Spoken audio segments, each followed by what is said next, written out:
For the first time this morning, motorists traveling the island highway through Nanoose Bay could have seen the billboards for two missing and possibly murdered women from Vancouver Island, Lisa Young and Angeline Pete.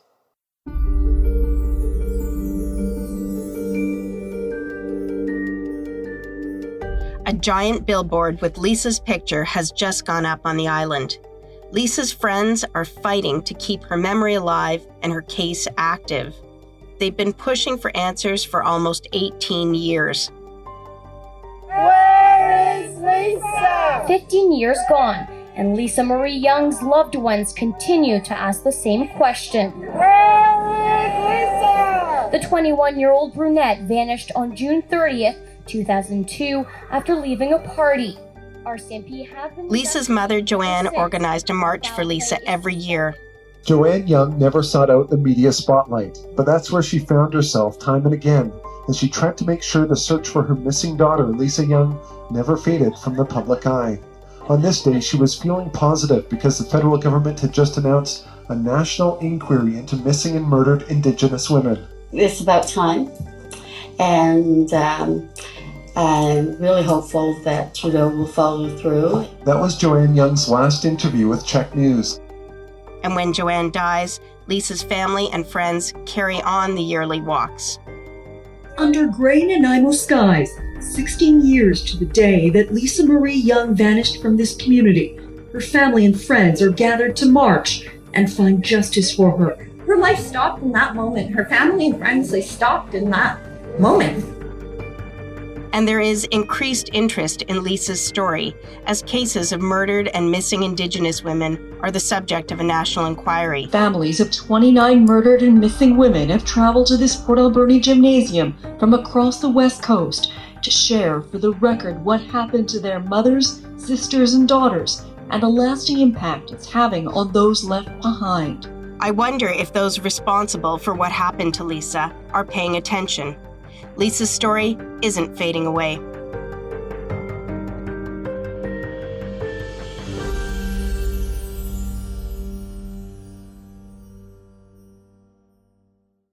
I'm Laura Palmer. For more than 25 years, I worked as a producer in a big city newsroom. I've recently moved to an island, and I'm digging into stories I didn't have time to tell.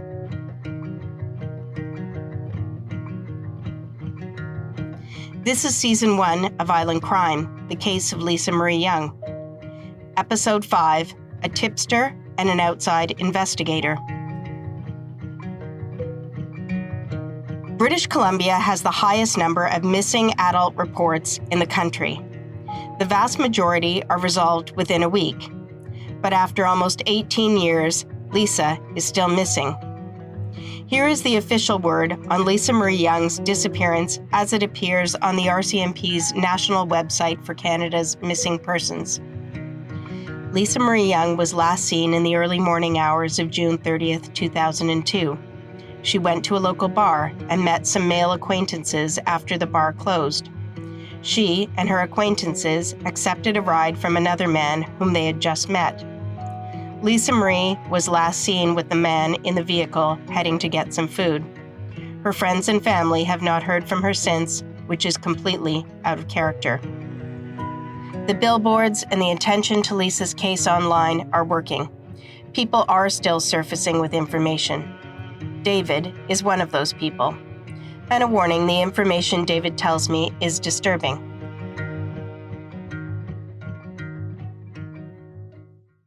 I'm an ex-recovering addict. I've been clean up for 10 years. I've been in prison half my life. Completed parole. I was married. I was a professional prize fighter. I was, the gangster again. And I was involved with serious people and doing bad stuff. That's all I knew. That's all I knew, right? And anyways, I have my last prison sentence was 2002. I'm a born-again Christian also. This is all God's doing, I'm telling you. And I haven't been in prison. I don't live that lifestyle. I don't do drugs. I'm a new personality. So things haunting me. And this is one that's been haunting me for years. I do want to hear, how you're doing now? Because it sounds like you've got a different and maybe more positive life now. Yeah, I'm a competitive bodybuilder now. I'm a champion bodybuilder, amateur bodybuilder. I just competed in Mr. Canada and Quebec Laval last year. I'm going to be 60 next year. I was in the 55 Grandmasters 55 years and over. I mean, I live on a farm. I live with family members. I raise goats and dogs. I have 2 dogs, 2 cats, and that's what I do. That's my life. So you have this new life, and it sounds like things are going well. What is it that's weighing on your mind? It's always been weighing on my mind. It's always been weighing on my mind. And I've been, and then, now I just came out of the Stone Age. I was illiterate for the age of 26. And I just got on the computer not long ago. My family, got me on the computer, showed me how to work it, blah, blah, blah. Anyway. And, at times you see something about, in memory of Lisa, people, if you know anything, and I say, yeah, I know. I've been trying to get hold of it, myself, right? So one day, I just, a year later, too, I said, okay, I prayed to God. I said, God, if you want me to do this, let's do this. It has a way, once in a while I tell you what I know. Yeah. You will understand how this has been haunting me. What is it you know, and how do you know it? I used to hang out with and we were gangsters. We did crimes together and violence together. Okay. So, one day it started like this. I'm in the back seat of a car. He was driving, and there was a girl called Amber. The police will know her. And by my feet, in the back seat, there was 2 video cassette taping things, just cassette tapes. And then they were talking, saying about this guy Rob. This guy, and at first I don't, I'm not catching this. I don't. At first I don't understand. I don't even know what's going on. They're saying these tapes are on the floor. Anybody could have picked them up. People would have got busted. La la la. I said, I'm thinking, holy fuck, that's pretty stupid. He says, yeah. He says, I can't believe this guy. Anyways, and Amber said to Mike, okay, we'll deal with this. Oh, okay. And that was the last I'd heard about it. But I didn't know what this tape was or anything about it. Nothing. All right. Well, 2 months later, I'm a drug dealer now. It happened about Lisa Marie gone missing, and this girl who used to buy drugs for me, I don't remember her name, and her boyfriend's name was Rob. Now, this is how this takes it, how this comes in contact. This girl comes to me in fear for her life, telling me about what happened. And she said, I said, what are you talking about? Why are you so fearful? What happened? She goes, I think they're going to kill me because of what I know and what's down on my place. I said, what happened?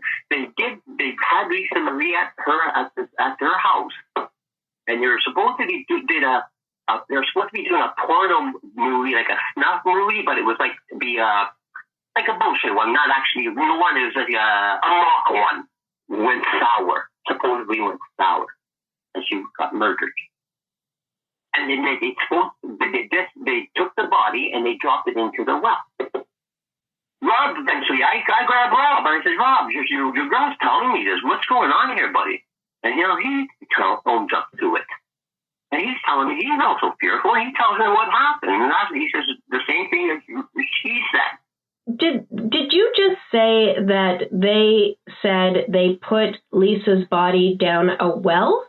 Yes, and they moved her body afterward because they were fearful that, in case one of them talked or something. Because there's a few people involved in this. And what gets me is, usually you get a lot of people, people talk, like you already had this girl, so already, the links are already starting to, like a weak link, that's saying the weak links. You already have 2 weak links. And I'm surprised how this ship is staying afloat and nobody has talking in between them. Like, he has boast about this. to people. They truly have. Yeah. He truly has boast too. Now, I wouldn't go for, I don't know if, as far as boasting, he says it's eating his conscience, like when he's talking to the girl there, right? To me, that's boasting, because when you kill somebody, you don't want nobody to know your business. You know what I mean? And everybody in the Nanaimo has a good understanding of who is part of this, you know. And if what I have to say, God, I hope it comes to good for these police and they charge them, I will come to court. I have no fear at all to testify.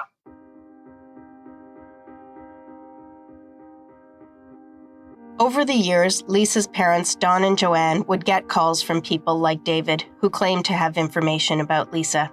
I can't imagine what it would be like to hear these stories over and over again. I'm not in a position to verify what David has told me. There is no second source. Some of what he says sounds fantastic, but I have been able to confirm elements of his background. He was indeed a bad guy. I checked his criminal record. And he is a champion bodybuilder. I found stories of his wins. Many of the names of people connected with Lisa's disappearance have a background as prize fighters, boxers, and bodybuilders.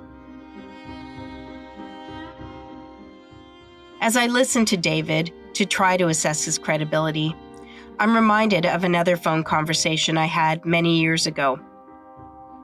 I interviewed Robert Willie Picton over the phone in the late 1990s, very early on in my journalism career. The story was about taxes. Back then, Picton was simply a pig farmer raising concerns about taxes on agricultural land. This was a few years before his arrest, at a time when he was in the midst of his serial killing spree. Picton would go on to be known as Canada's very worst serial killer. After his arrest, I found the contact info I had put into our database. I'd simply noted that Picton was a good talker. Media slang for someone who can successfully string a few words together if you put a mic in front of them. I think of that conversation as I speak with people about Lisa Marie's disappearance. My judgment is better than it was back then, honed over more than 25 years and thousands of interviews. And yet, this story is tricky terrain. This is an open investigation. Lisa is still missing. A number of people I've spoken to on and off the record express fear. I'm doing my best to present information that is truthful, but I'm wary of being played.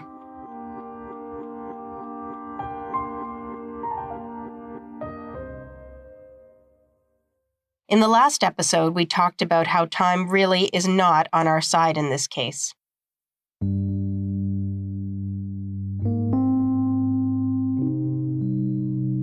Dallas Hulley, Lisa's friend and one of the last people to see her alive, is now dead, run over on the side of the road.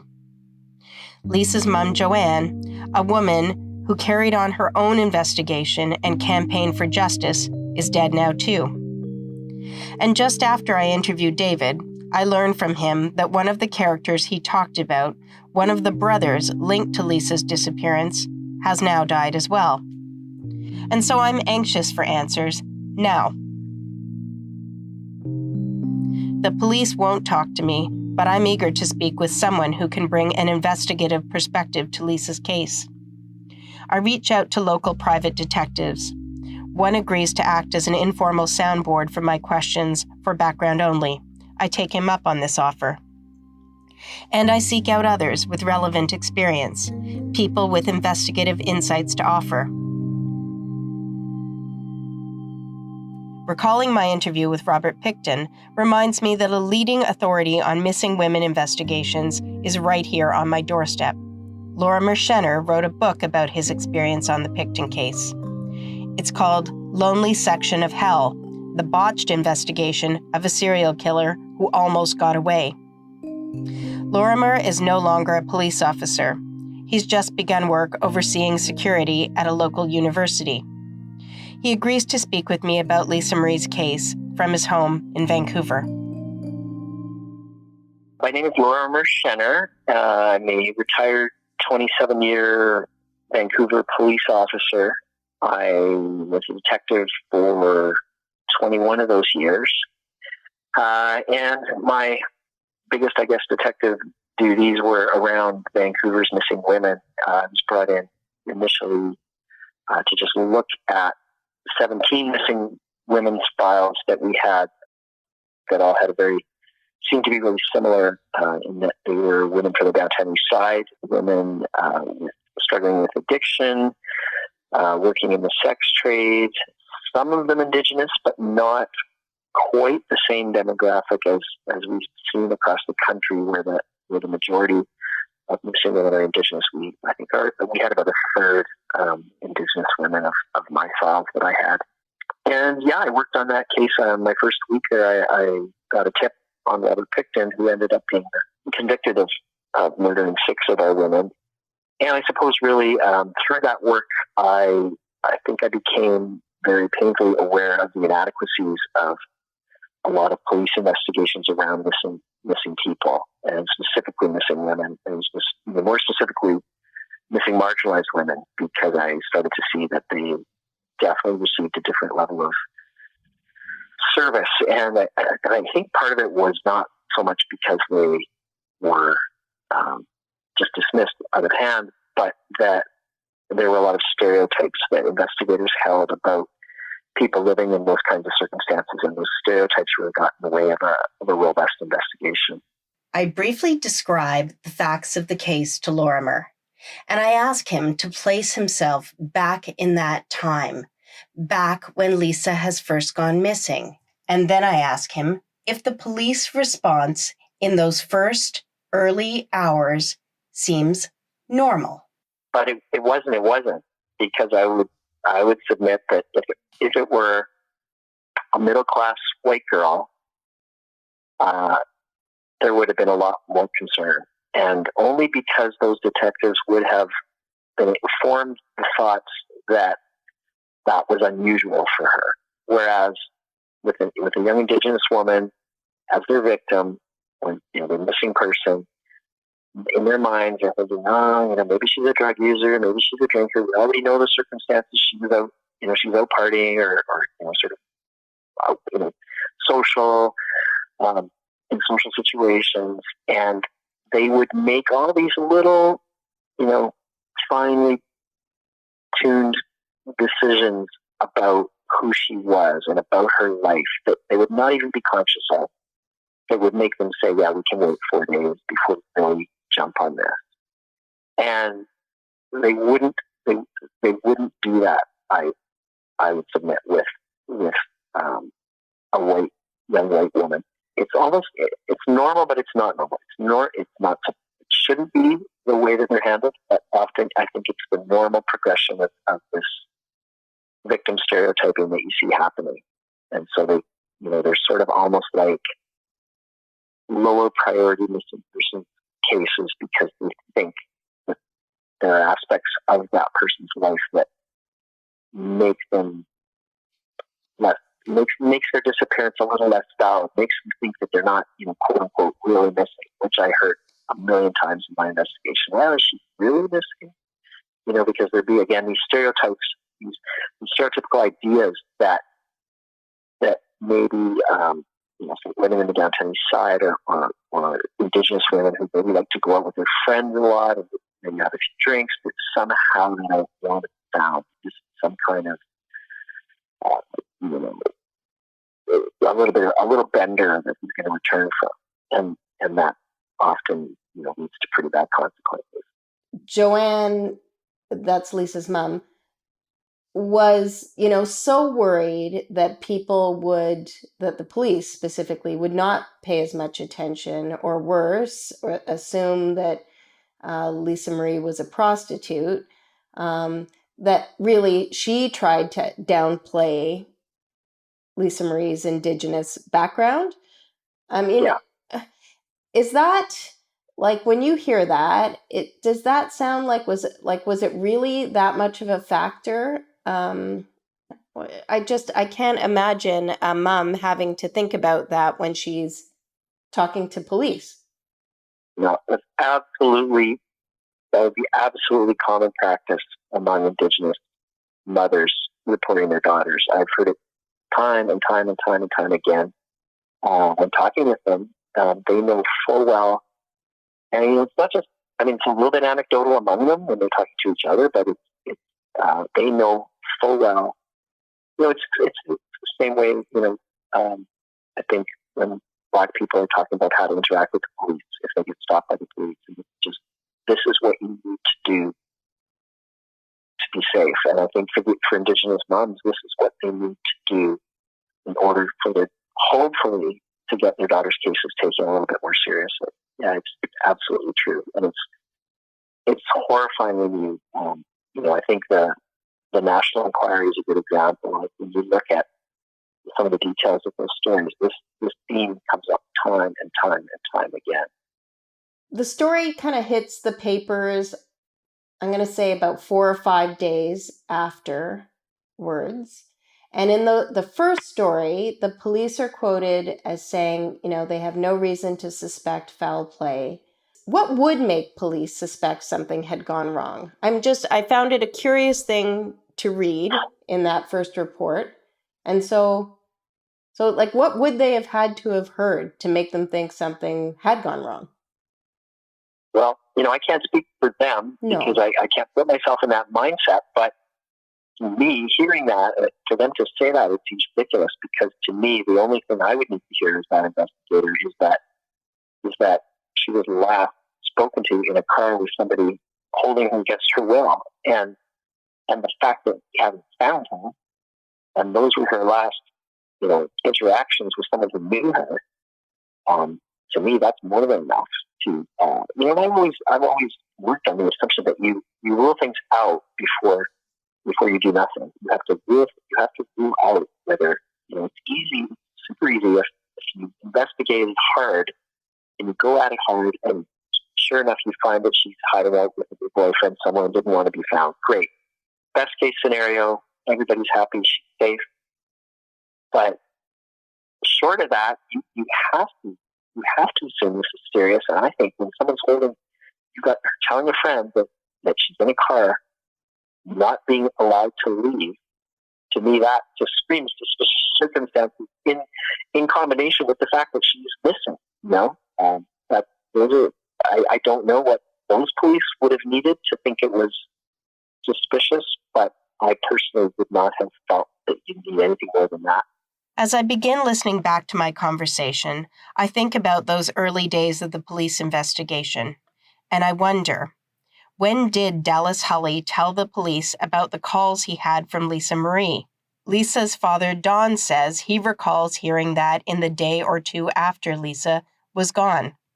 Surely, had the police have known that next day that she had called Dallas and she said she was uncomfortable about not being let go from the red Jag, that would have been enough to make them suspect foul play. Now, if somebody is missing, it pops up on Facebook and Twitter and what have you. But back then, how quickly would the media have been involved? If it was a concern for police, would they involve the media straight away back then? No. The only time the police would involve the media is if it were what they would consider to be a high-profile file, young child, or maybe an elderly person, someone who they determined at their own estimation was someone vulnerable, quote unquote vulnerable, and they wouldn't. The definition of vulnerability has changed a great deal since that time. So Lisa's body has never been found, but and so she's officially still listed as missing. But no one I've talked to believes she's alive. And in fact, it's quite a peculiar circumstance, well, to my mind, in that so many people I talk to in the community feel quite confident they know exactly what happened. What do you make of the fact that her body was never found? How unusual is that? Well, it's quite unusual. It's not an easy thing to dispose of a body without it being found. It's really not. And so it always makes me think that you've either got somebody who's got the luxury of some time to deal with that body, or who's got privacy and space to, in the example of Picton, on his own property, he could do everything he needed to do to dispose of his bodies, because he had a lot of property and it was private. It's quite unusual, and invariably over time, something usually turns up. Proximity to water makes it a little tougher, because it is a little bit easier.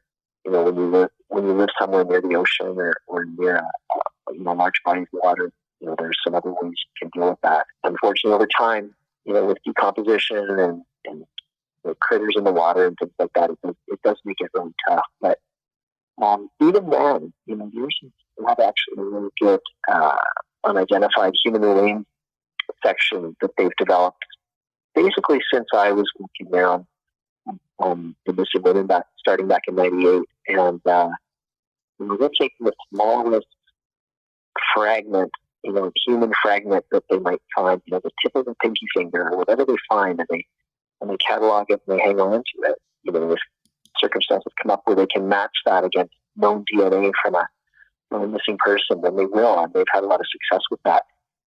So it's, it can be found. It just, part of it is that you kind of have to know to look, obviously, and so it's tough because it's not normal, and it's that was one of the things that we had to do in our investigation, was rule out where the women weren't, because we really weren't having a lot of luck figuring out where they were. It's pretty ominous and pretty suspicious. Having businesses for that long and there's no contact with anybody. Lisa's mom, Joanne, a few weeks after Lisa has gone missing, is asked to come to Parksville to a lockup there where they have the guy who was last seen with her. And she's asked to bring, pictures of Lisa Marie, some of her belongings. Is that like, how common is that as an approach? Well, you would eventually use that approach in trying to. You would sort of coordinate that with an effort to try to give the suspect kind of a face-saving way to admit what he did. So you could sort of say, you really didn't mean to kill her, did you? You just, this was just, this was rough sex that went wrong, or this was, you hit her, but you weren't trying to kill her, and she just hit her head. Isn't that what happened? You try to sort of give them these slightly less, offensive alternatives that they can say, yeah, actually, that's all. And then, and so that it's just a way in, basically. Again, if just playing armchair quarterback, it makes me think they don't really understand the minds, and nor do I, but enough to know that nobody understands the minds of these guys that do this. And unless, he was somebody who was friends with her or had some sort of intimate connection with her, the likelihood of, playing on his sympathy, I think, is pretty slim. And so it seems, it's obvious if they weren't able to charge him that was all they had, and I think it's a bit of a Hail Mary, and if you do it, you certainly tip off to the suspect that you've got nothing else. You've got no other evidence, and then he just walks out and goes, okay, see ya. And again, I know this is not your investigation, and you're looking at this down the years as well. One of the things that certainly is raised by family and friends is that he was a member of a prominent local family, and he was driving a red Jag and really kind of stood out in the community as somebody well connected. Right. So really, how much would that be taken into consideration? Probably a lot. It's one of those things where, if it walks like a duck, it walks like a duck, it's probably a duck. And I think, this kind of thing happens all the time where, You know, and again, I really go back to the idea of stereotypes because, you know, if this guy then falls into a type in their mind, you know, good family, you know, good because, you know, they equate good family with a family with money. So they think, oh yeah, okay, this is a guy with a good family. You know, he's a, you know, whatever, a child of prominent people, and you know, he doesn't fit their idea of a killer. Probably, you know, they probably don't think super highly of the victim in terms of, you know, even putting the two of them together. They might think, well, this might be a bit beneath him for some reason. You know, this is, again, I'm not speaking about my views of her, but the views of investigators that could be stereotyping her as well. So these all play into the approach that the police take. And so, like I said, in all of this, I think in the investigators' minds, they all think they're doing the right thing and doing a great job. But again, it's all based in these almost like templates, if you will, you know, kind of a stereotype of each player in this little play. And when they have those stereotypes, then it's going to follow a very stereotypical path. Many of these investigators walks into this thinking, okay, I'm going to be biased today. I'm going to be racist today. I'm going to be, you know, I'm going to be classist today. They don't think it's not like that. But what happens is they're so, as all of us are, they have all these biases they carry, and we all do. And if you're not even aware that you have them, you're not going to be able to question them or be able to step outside of them for a second and say, am I really looking at this investigation in bearing in mind all the biases I have? The problem isn't having the biases. The problem is when you can't acknowledge that you carry them and then look beyond them. Well, that particular interaction between the police and Lisa Marie's mom, Joanne, also there's a moment where she is asked, and I was told this by 3 different people, so I have no reason to believe it's not true, but that she was asked to hug this guy. You what? know? Yeah.